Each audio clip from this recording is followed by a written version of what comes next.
Assalamualaikum warahmatullahi wabarakatuh. Eh, Perkenalkan, nama saya Muhammad Saifullah Selamat Salam. Saya dari program studi HKI Universitas Muhammadiyah Surabaya. Alhamdulillahilladzi anzala sakinata fi qulubil mu'minin liyazdadu imanan ma'a imanihim. Asyhadu an la ilaha illallah wahdahu la syarikalah wa asyhadu anna Muhammadan abduhu wa rasuluh. Qala Allah Ta'ala fil kitabil karim, a'udzu billahi minasyaitonir rajim. Ya ayyuhalladzina amanu idza qila lakum tafassahu fil majalisi fafsahu yafsahillahu lakum wa idza qila shuzu fanshuzu yarfa'illahu alladzina amanu minkum walladzina utul ilma darajat.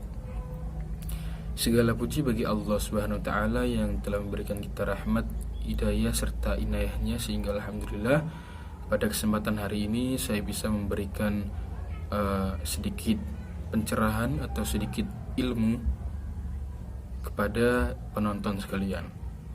Salawat serta salam mudah-mudahan tercurahkan atas junjungan Nabi Agung kita Nabi Muhammad SAW yang telah memberikan kita petunjuk mana yang hak dan mana yang batil, telah memberikan kabar gembira kepada orang-orang yang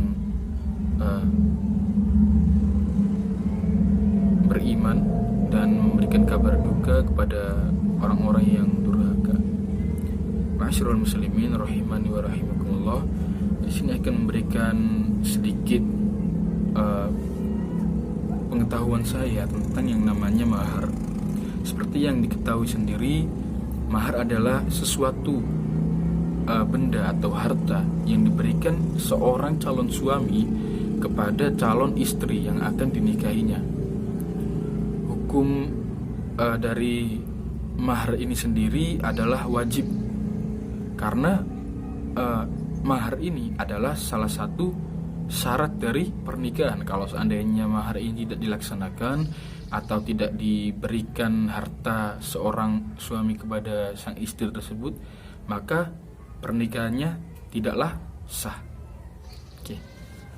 Allah SWT berfirman dalam surat An-Nisa ayat 4 yang berbunyi, wa atun nisaa fasaduqatihinna nihla wa in tibna lakum an syai'in minhu nafsan fakuluhu hani'am mari'ah, yang artinya berikan mahar kepada wanita dengan penuh kerelaan. Jika mereka menyerahkan kamu sebagian dari harta tersebut yang telah kamu berikan, maka ambillah dengan senang hati sebagai makanan yang sedap lagi baik akibatnya atau manfaatnya baik ya.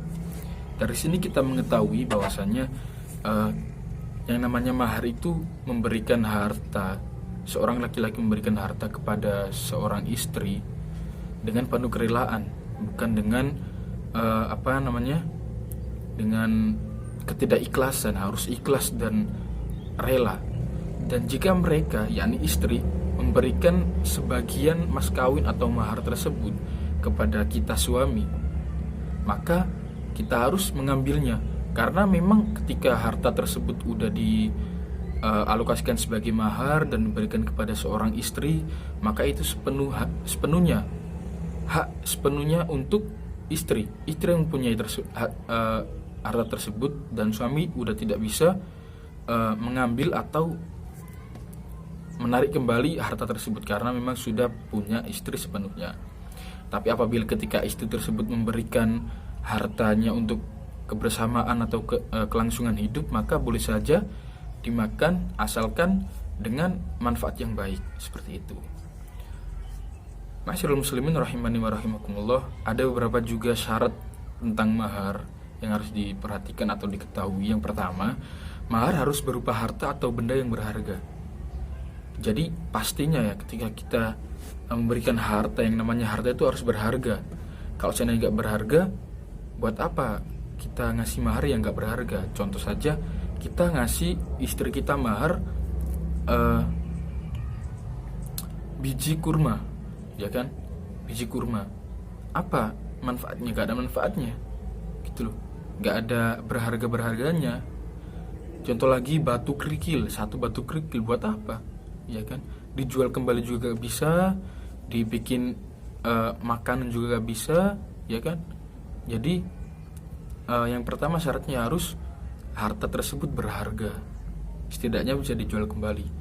Kemudian yang kedua, barang tersebut suci dan bermanfaat, ya kan?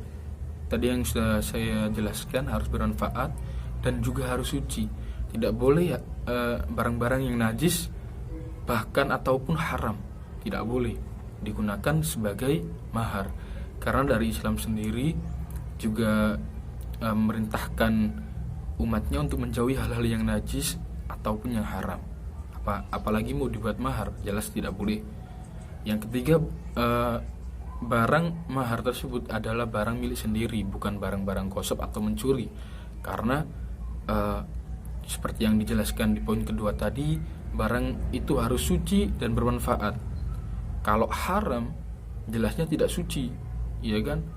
Jadi kita nggak boleh memberikan mahar barang-barang yang bukan milik kita. Kemudian selanjutnya, barang harus jelas keadaannya, harus jelas. Syariat Islam sendiri mengadakan atau memberikan syariat mahar ini karena memang agama Islam itu selalu memuliakan perempuan, dan mahar ini adalah salah satu simbol buat kecintaan seorang laki-laki, seorang pria untuk seorang wanita tersebut, calon istri tersebut. Dan begitupun seorang istri ini adalah salah satu simbol untuk menjaga harta yang diberikan oleh suami. Jadi mungkin itu sedikit dari saya, kurang lebihnya saya mohon maaf. Nun wal qalam wa masturun. Assalamualaikum warahmatullahi wabarakatuh. Program studi hukum keluarga Islam keren.